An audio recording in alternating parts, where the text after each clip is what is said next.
Terima kasih Anda masih bersama kami dalam Sapa Indonesia Pagi. Saudara, kuasa hukum Sekjen PDI Perjuangan Hasto Kristianto menduga penetapan tersangka Hasto Kristianto oleh KPK akibat melayangkan kritik keras terhadap Presiden ke-7 Joko Widodo. Hal ini ia sampaikan dalam sidang gugatan pra-peradilan Hasto Kristianto melawan KPK pada Rabu kemarin. Kuasa hukum Hasto menilai KPK sewenang-wenang menetapkan Hasto sebagai tersangka karena tidak melalui proses penyelidikan, tapi langsung ke penyidikan. Menurut kuasa hukumnya, penetapan Hasto sebagai tersangka berhubungan dengan kritik Hasto Kristianto terhadap Presiden ke-7 Republik Indonesia, Joko Widodo.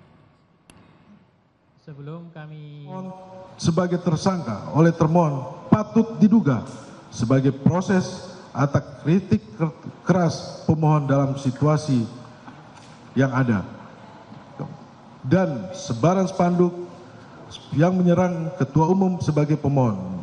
Menariknya, pasca penetapan pemohon sebagai tersangka oleh termohon, hiruk pikuk respon masyarakat menjadi hilang dan teralihkan. Patut diduga penetapan pemohon sebagai tersangka oleh termohon sangat berhubungan dengan sikap pemohon yang gencar melakukan kritik terhadap kebijakan Jokowi yang menurut pemohon merusak sendi-sendi demokrasi dan supremasi hukum dan merupakan pengalihan isu. Lanjutan sidang gugatan pra-peradilan Sekjen PDI Perjuangan Hasto Kristianto digelar hari ini.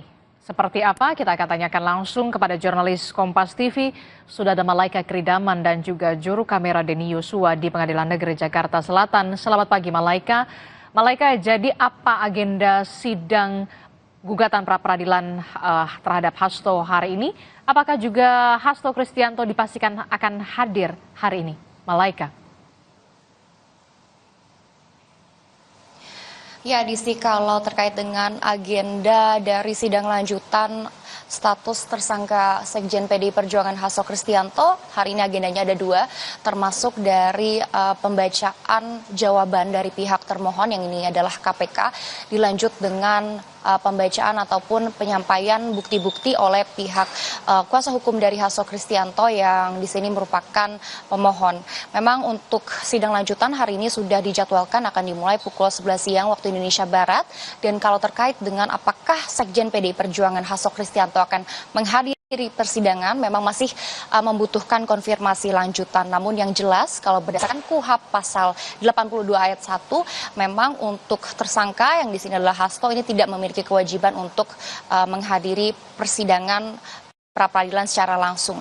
Kalau kita bandingkan dengan agenda kemarin agendanya sudah ada pembacaan permohonan dari pembatalan status tersangka Hasto Kristianto, dan tim kuasa hukum Hasto Kristianto juga kemarin sudah membacakan sekitar 8 poin keberatan, termasuk dari penetapan tersangka yang dinilai tanpa pemeriksaan. Ini juga disebut oleh tim kuasa hukum bertentangan dengan KUHP dan juga putusan MK. Lalu juga dinyatakan bahwa penyidikan ini tidak didahului oleh pengumpulan bukti, dan alat bukti pemulaan ini juga dinilai kurang ataupun tidak cukup. Juga disampaikan soal penyitaan barang secara sewenang-wenang dan juga tidak sesuai prosedur, dan tim kuasa hukum Hasto Kristianto juga sempat menyinggung soal penyamaran dan juga pemeriksaan barang bukti tanpa izin. Hari ini kita akan menunggu apa saja yang menjadi pembelaan dari termohon atas 8 poin keberatan yang sudah disampaikan oleh tim kuasa hukum Hasto Kristianto pada sidang pra-peradilan kemarin.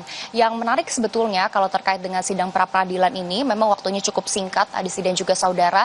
Artinya dari pihak pemohon ataupun dari pihak termohon ini harus meyakinkan hakim tunggal untuk apakah valid atau tidaknya status tersangka yang dimiliki oleh Hasto Kristianto, karena memang berdasarkan KUHP permohonan ini harus diputus sekitar 7 hari setelah permohonan awal disampaikan. Artinya kalau kita hitungkan, permohonan akan dibacakan sekitar tanggal 13 Februari 2025. Adisti.